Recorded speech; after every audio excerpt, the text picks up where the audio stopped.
अच्छा, तो अभी तक हम सारे इवेंट्स कर चुके थे 1857 तक।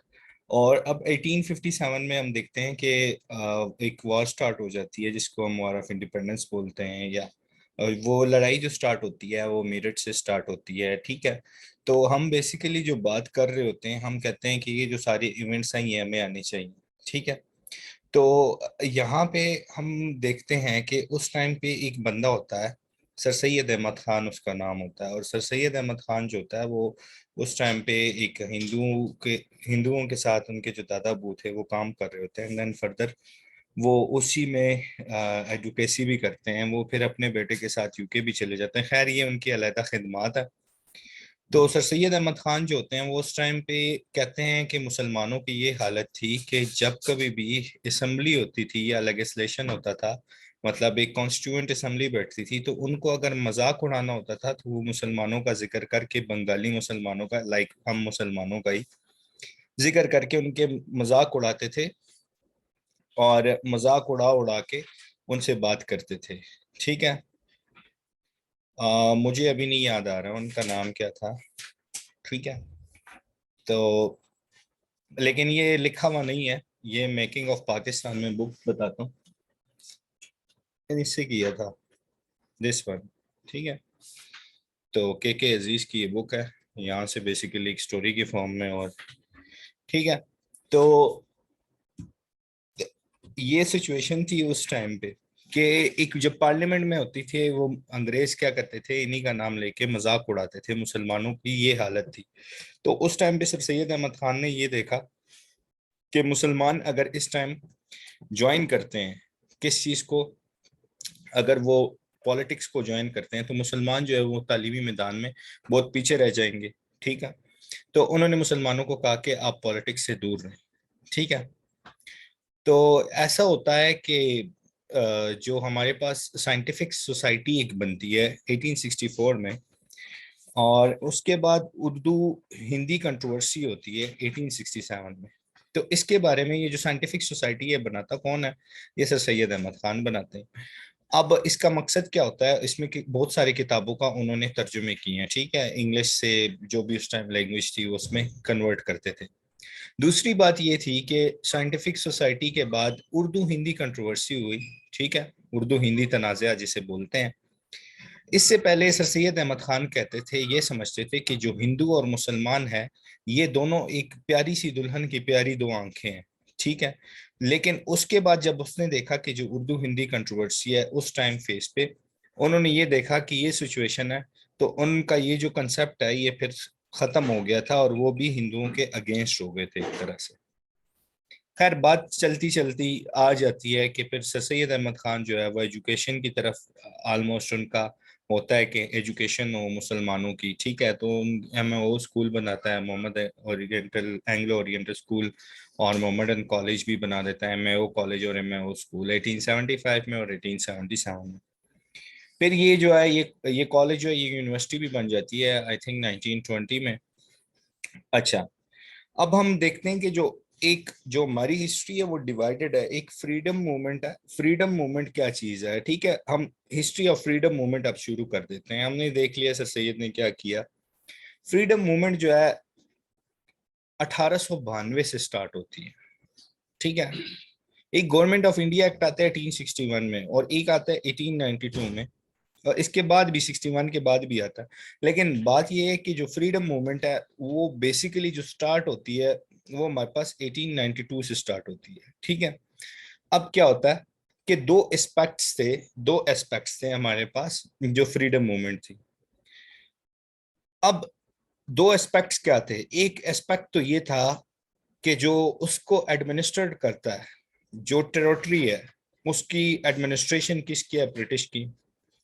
और दूसरा ये था कि जो डेमोग्राफी है इंडिया की वो भी बड़ी अजीब थी उस टाइम पे, कि उसको किस तरह से हम टैकल करें। ब्रिटिश ये सोचते थे हम उसको किस तरह मैनेज करें, किस तरह उसको रूल करें ताकि हमारा रूल कायम रहे, ठीक। अच्छा, अब बात ये होती है कि मुसलमानों को उनके बेसिक राइट्स जो थे वो नहीं मिल रहे थे। फ्रीडम मूवमेंट बेसिकली स्टार्ट क्यों हुई कि मुसलमानों को उनके बेसिक राइट्स नहीं मिल रहे थे। तो फ्रीडम मूवमेंट इस वजह से स्टार्ट होती है, मुसलमानों की एक स्ट्रगल स्टार्ट होती है अपनी फ्रीडम मूवमेंट के लिए। हमने दो बात की कि ब्रिटिश की एडमिनिस्ट्रेशन, और दूसरी बात की डेमोग्राफी ऑफ इंडिया। अब डेमोग्राफी ऑफ इंडिया क्या थी? अब डेमोग्राफी ऑफ इंडिया ये थी कि जो मुस्लिम्स की पॉपुलेशन है और हिंदूज की पॉपुलेशन है मुख्तलिफ प्रोविंसेस में मुख्तलिफ है। ठीक है।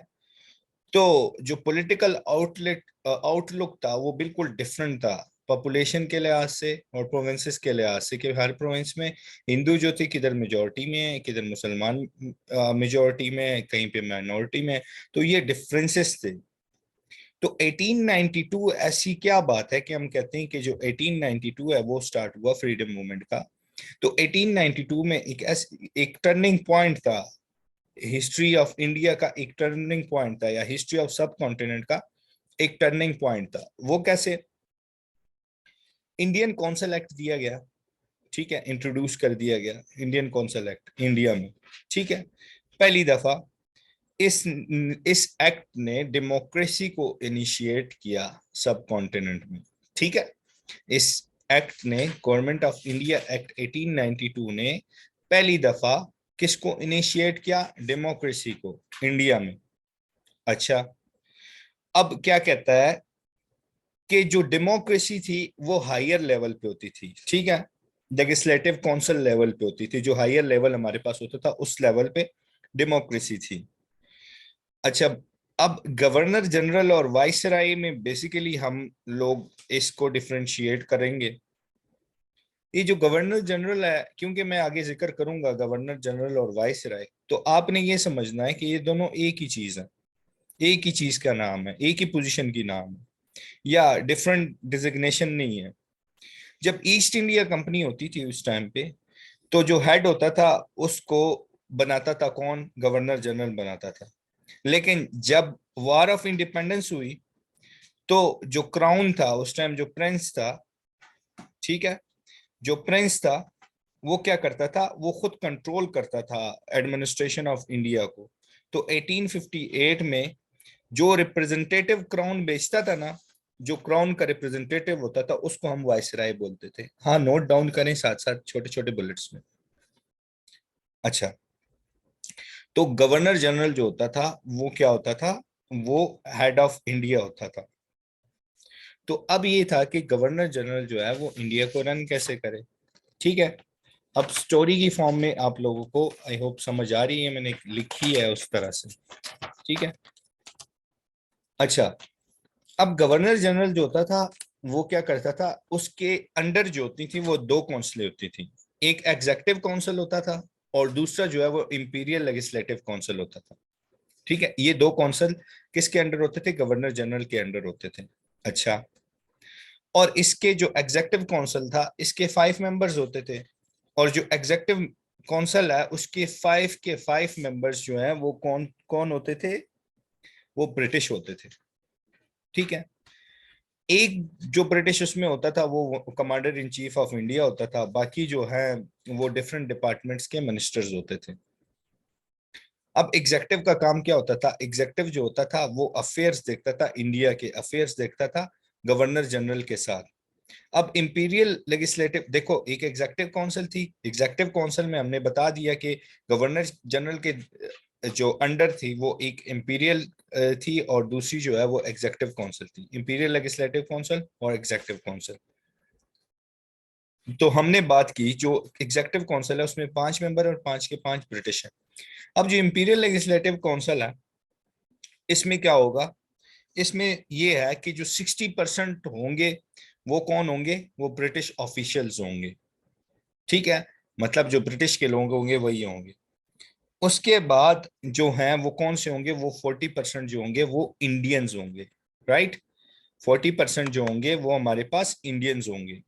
अच्छा, अब बात ऐसी होती है कि जो 60% ऑफिशियल है, जहां से कहानी समझ ना आ रही हो वहां पे पूछना है। ठीक है, जहां पे आपको समझ ना आ रहे वहां पे मुझसे रिपीट करवाना है। अच्छा, अब ये कहते हैं कि जो 60% ऑफिशियल्स हैं वो क्या होंगे? वो ब्रिटिश हो या इंडियन हो, वो जो गवर्नमेंट होगी ये जो गवर्नर होगा, ठीक है, वो डिसाइड करेगी, वो नॉमिनेट करेगी कि वो 60% कौन होंगे। ऑब्वियस सी बात है, वो गवर्नमेंट ही ब्रिटिश की थी, तो ब्रिटिश ने क्या करना था, ब्रिटिशर्स को ही देना था। और इन्होंने कहा था कि जो इंडियंस होंगे ना, जो 40% होंगे, वो इलेक्ट होके आएंगे, ये नहीं कि ऐसे आ जाएंगे, इलेक्शन होगा प्रॉपर। तो ये तो सबसे बड़ा मसला है। कैसे मसला है कि क्यों? क्योंकि उन अब उनको नॉमिनेट करेगा। लाइक मैं कहता हूं कि उस टाइम पीरियड में था, ठीक है, मैं अब अगर इलेक्शन लड़ रहा था वहां पे, अगर लड़ना चाहता था या जो भी है आप एज्यूम करें, तो उस टाइम क्या होंगे कि जो 40% जो होंगे वो क्या होंगे, वो इंडियंस होंगे, और वो इंडियंस होंगे जो नॉमिनेट करेंगे। कौन? ब्रिटिशर्स नॉमिनेट करेंगे, ठीक है। तो फ्रांसिस रोबिन्सन जो है, फ्रांसिस रोबिन्सन, वो क्या कहता है कि sir Syed school of thoughts जो था, उसने इसको क्रिटिसाइज किया। Sir Syed school of thoughts ने इस चीज को क्रिटिसाइज किया कि यार आप 40% हमें दे रहे हो, लेकिन वो जो 40% कोटा है, वो भी अब कहते हो कि वो हम नॉमिनेट करेंगे और वो इलेक्ट होके आएगा, ठीक है। अच्छा, sir Syed school of thoughts क्या कहता है, इसको कैसे गलत करता है कि इंडियन मुस्लिम जो हैं वो सिर्फ 24 से 25% है। तो ये एक इम्पॉसिबल सी बात है कि मुसलमानों को उनके राइट्स मिले। बाकी जो है, जो इंडियन में हैं वो बाकी तो जो हिंदू हैं बाकी सारे, तो मुसलमानों को उनका क्या राइट मिलेगा? लेट सपोज मैं कहता हूँ आप माइनॉरिटी में हो, 25% हो, तो sir Syed school of thought ने ये इस पॉइंट को क्रिटिसाइज किया कि भाई ऐसा नहीं होना चाहिए, ऐसा नहीं हो सकता, ठीक है। और ये जो है ये डेमोक्रेसी के रूल के अगेंस्ट है, ठीक है। अब ये जो पॉइंट सर सैयद ने रेस किया, तो ये पॉइंट बड़ा बेहतरीन पॉइंट है, क्योंकि डेमोक्रेसी में यही होता है कि आपका माइनॉरिटी भी रिप्रेजेंट हो, तो इसमें तो माइनॉरिटी बिल्कुल इग्नोर हो जाती है। अच्छा, अब इस टाइम पीरियड में 1892 की पीरियड में जो टोटल इंडिया था उसके 6 प्रोविंसेस थे। अब वो जो 6 प्रोविंसेस थे वो कौन कौन से थे? पंजाब की अगर हम बात करें, उस टाइम पे पंजाब में 50% मुस्लिम्स थे, ठीक है। उसके बाद हमारे पास यूनाइटेड बंगाल था, यूनाइटेड बंगाल में 35 to 40% मुस्लिम्स थे। उसके बाद एक यूनाइटेड प्रोविंस है जिसको यूनाइटेड इसलिए बोला जाता है कि आगरा और अवादा जो है वो दोनों मिले हुए थे। तो वहां पे 14% ऑफ मुस्लिम्स हैं, और एक सेंट्रल प्रोविंसेस थे, तो वहां पे जो मुसलमान है वो 10% से लेस है। मद्रास, बम्बई, ठीक है, ये जो है 10% ही, मतलब 10% से भी कम मुस्लिम्स थे इन इलाकों में भी। तो बम्बई में क्या होता है कि बम्बई में ये है कि सिंध जो था वो भी इस 25% मुस्लिम, मतलब टोटल 25% मुस्लिम्स थे।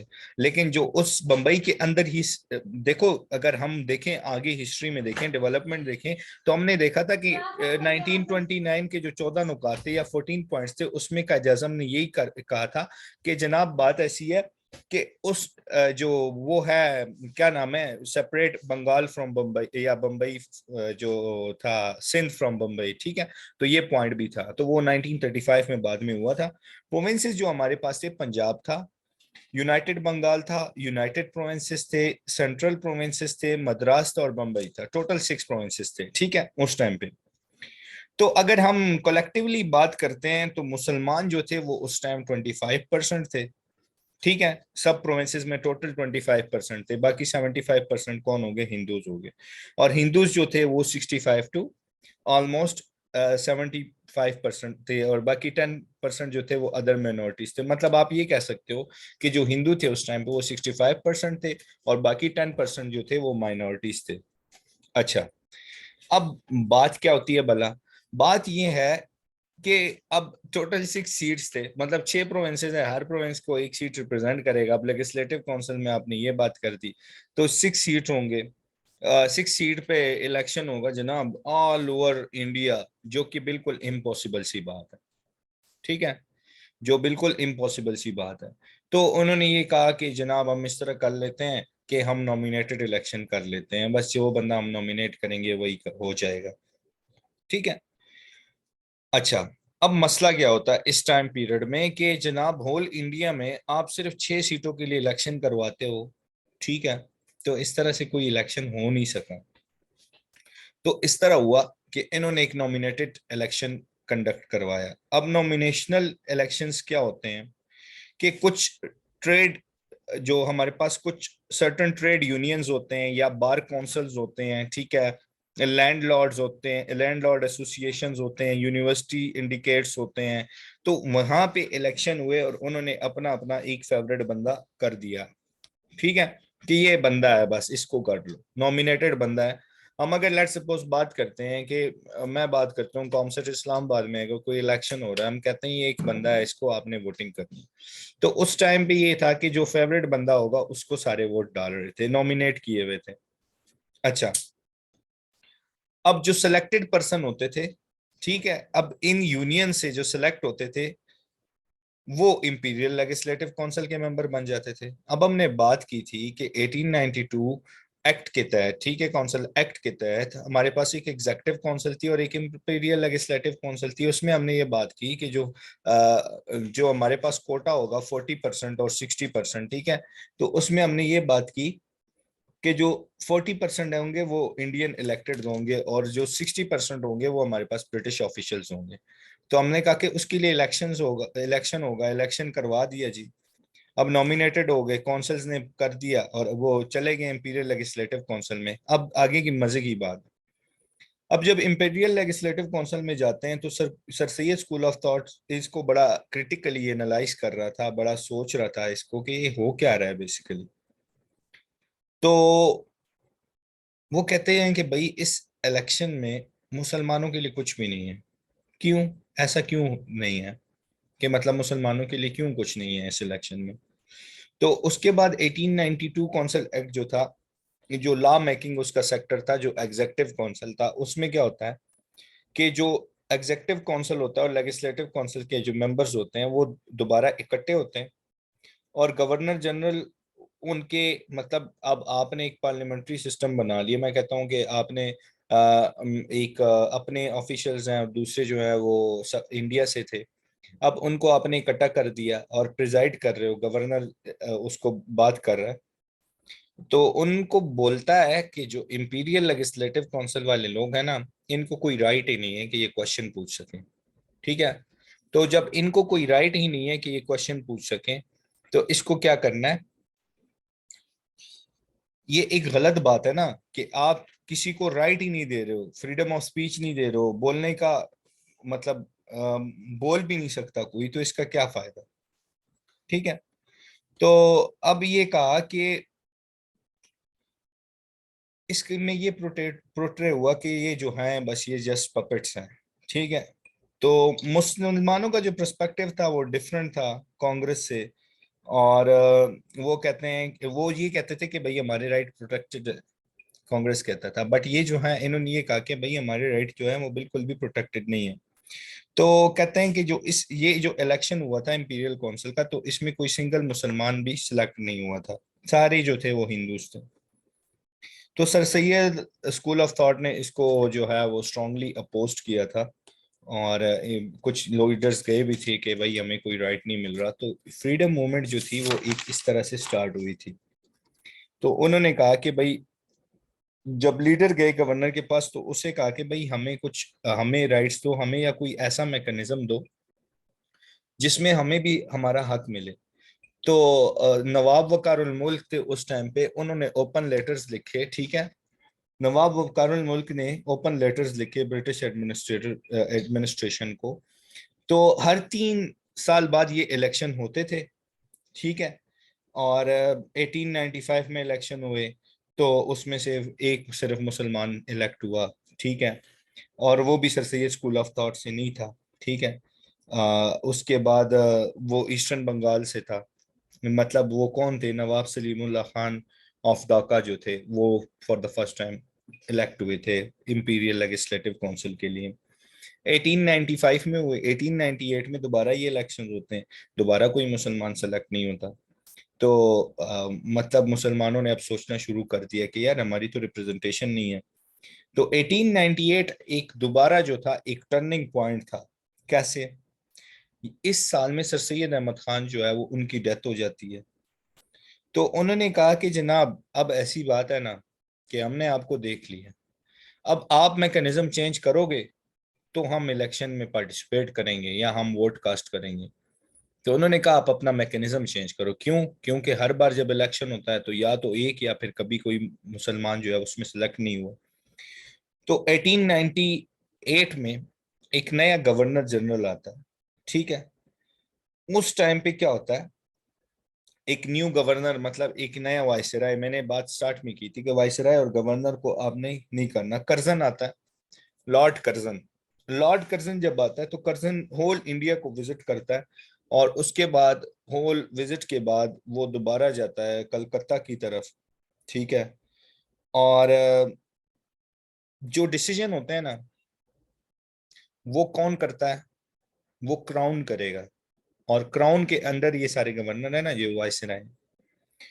तो वो देखता है कि यार ये तो इलाका जो है ये काफी लेंथी है, और इसको फिर हम किस तरह इसको कैपिटलाइज कर सकते हैं या इसको हम मैनेज कर सकते हैं, तो ये तो अनमैनेजेबल है, ठीक है। तो 98 में और 1901 तक जो है, तो कर्जन ने ये बात सोची कि मुसलमान भी एक मैकेनिज्म के बारे में सोच रहे हैं। तो वो कहता है कि 1901 में फिर उसने एक नया प्रोविंस बनाया, ठीक है, NWFP, ठीक है। और एक और भी प्रोविंस था, इसका नाम मेरे जहन से निकल गया, NWFP था और दूसरा कौन सा था, अच्छा चलो खैर। अब वो ये बताता है कि जनाब ये प्रोविंस मैंने इसलिए बनाया ना कि ऐसी बात है कि फेमस फमाइन आया था 1880s में, जहाँ पे मिलियंस ऑफ लोग मर गए थे, यही इंडिया में। तो उन कर्जन का जो पर्सपेक्टिव था वो कहता था कि ये जो टेरोटरीज हैं ये बहुत बड़ी टेरोटरीज हैं, तो इनको सेपरेट होना चाहिए। तो उसने फिर इसी वजह से आसाम और NWFP को बनाया, सेपरेट किया। और उसने कहा कि यहाँ इन प्रोविंसेस में 1937 तक कोई इलेक्शंस नहीं होंगे, आसाम और NWF में। अब ये तो स्टेज वन था। स्टेज टू में उसने ये कहा कि स्टेज वन में उसने क्या किया, बंगाल और असम, ये असम और NWFP को बनाया। फिर उसके बाद स्टेज टू में वो क्या कहता है, वो कहता है कि जो बंगाल है ना, वो भी काफी लेंथी है या काफी बड़ा इलाका है कि उसको एडमिनिस्ट्रेट किया जाए या इफेक्टिव एडमिनिस्ट्रेट किया जाए।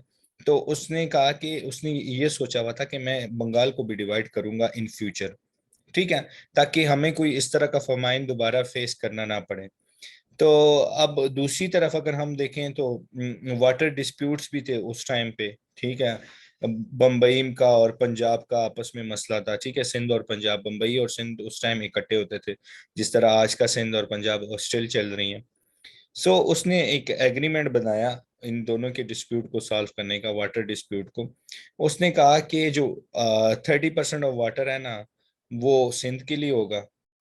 तो ये एक बड़ा विजनरी पर्सन था। कौन जी? लॉर्ड कर्जन, ठीक है। तो इसका माइंड हमेशा बिजी रहता था कि ये किस तरह रिजॉल्व कर सके इंडिया के प्रॉब्लम्स को। फिर उसके बाद कहता है कि देखो, अब उसने अपना आइडिया किया तो ब्रिटिश पार्लियामेंट ने 1905 में जो पार्टीशन ऑफ बंगाल थी उसको अप्रूव किया। इस बात को देखते हुए मुसलमान बड़े खुश हुए कि चलो जी, पार्टीशन ऑफ बंगाल हो गई, और एक तरह से it was a blessing in disguise, ठीक है।